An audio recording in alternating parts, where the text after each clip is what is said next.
Hoje vamos falar sobre a mediunidade na infância e na adolescência.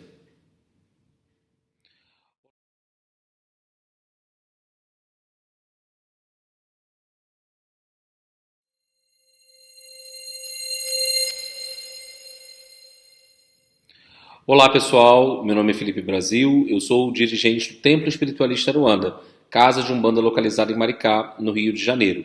E hoje nós vamos falar sobre a mediunidade na infância e na adolescência. A mediunidade, ela não tem uma fase exata para começar. O processo de eclosão da mediunidade, ou afloramento mediúnico, como também chamado, pode acontecer em qualquer fase da vida do sujeito. Então, a gente observa, geralmente, de maneira mais comum, ela surgindo na fase adulta, né, onde já temos uma vida plena, no geral. No entanto, é muito comum observarmos crianças com o processo de afloramento mediúnico. E o que acontece? Geralmente, a criança, até os 7 anos de idade, ela acaba estando mais aberta ao contato com a espiritualidade, uma vez que a encarnação ainda não aterrou. Então, nessas situações, a criança, ela ainda, como ela está mais aberta, ela às vezes tem um amigo imaginário, ela nota a presença, às vezes, de um ente querido que fez a passagem e que ela nem conheceu. Ah, a vovó está aqui. E a vovó, ela nem conheceu a vovó e aquilo choca um pouco as pessoas.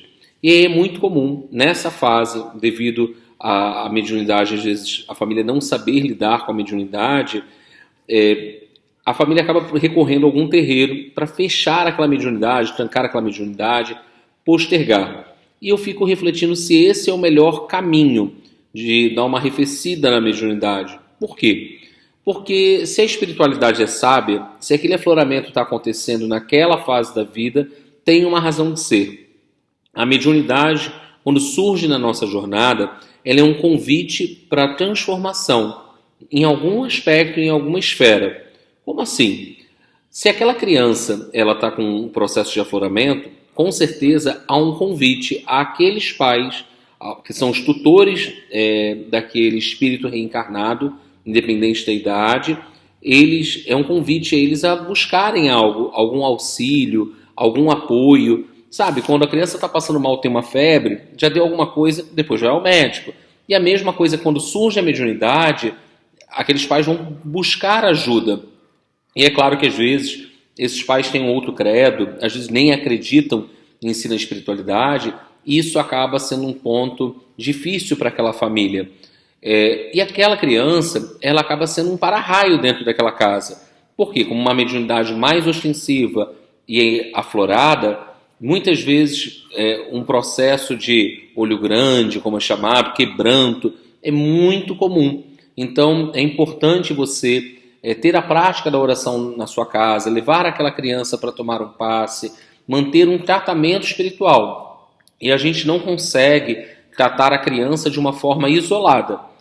Se a criança passa por algum problema, os pais precisam ser tratados juntos.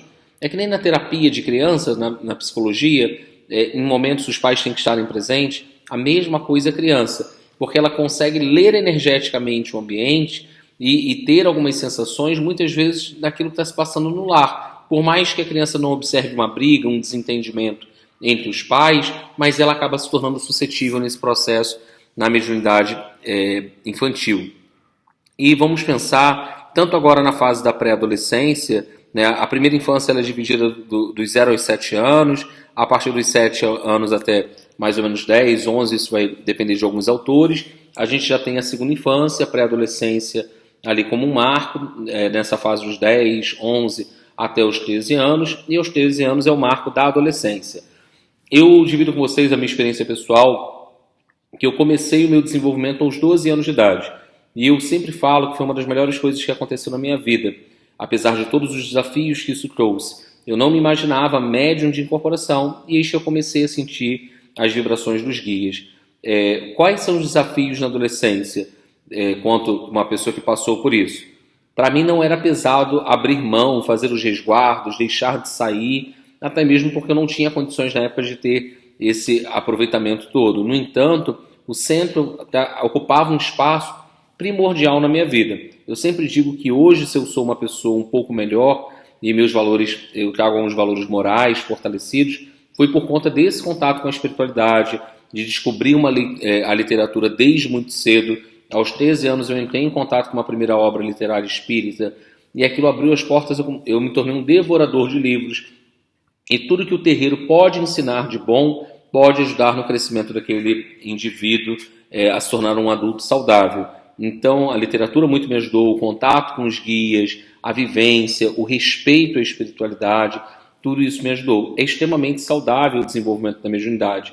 O que eu recomendo é que se tenha atenção ao local onde essa mediunidade vai ser desenvolvida. Precisa ser um local sério, pautado em um valor moral, que tenha um trabalho disciplinado.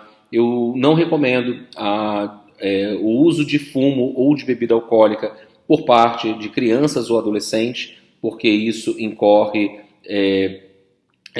uma quebra da lei, né? Menor não tem, é proibido para menores, então não faça. E se você é adolescente, que é uma pergunta que sempre chega aqui no TEA, eu queria muito ingressar na corrente do TEA ou de outras casas, e até essa dica também para dirigentes espirituais. Se você tem um menor de idade na sua corrente, o caminho sempre é conversar com os pais e, se eles autorizarem, preparar uma declaração em cartório, com firma reconhecida, para você ter aquele menor participando da corrente. Alguns dirigentes, para se resguardarem, acabam pedindo a presença dos pais na assistência, mas às vezes tem momentos que aquele jovem está sozinho no terreiro. Então, uma autorização para se resguardar legalmente o terreiro é importante. Fora isso, com relação aos adolescentes, existem casas que fazem giras específicas, que têm projetos de desenvolvimento para adolescentes. Eu acho bastante interessante. Hoje aqui a gente não tem essa disponibilidade, mas está na caixinha de ideias para um projeto futuro. Com relação a adolescentes, eu acompanho já há alguns anos. Comecei minha mediunidade na adolescência e acompanho adolescentes no processo mediúnico, e alguns sendo filhos de santo. Começam acompanhando os pais e acabam ficando no terreiro, às vezes são mais presentes do que os pais, por interesse, não só pela disponibilidade, mas por efetivo interesse. Com relação a crianças, eu nunca acompanhei uma criança que tivesse aflorado a mediunidade. Já percebi que havia uma mediunidade, mas não tão ostensiva assim. Então, compartilho com vocês essas reflexões e marquem aí. Você conhece alguém? Foi um médium que começou a trabalhar na infância, na adolescência? Compartilha conosco sua experiência. Não se esqueça de se inscrever no canal, compartilhar, marcar os amigos e deixar seus comentários. Até a próxima, pessoal. Tchau, tchau.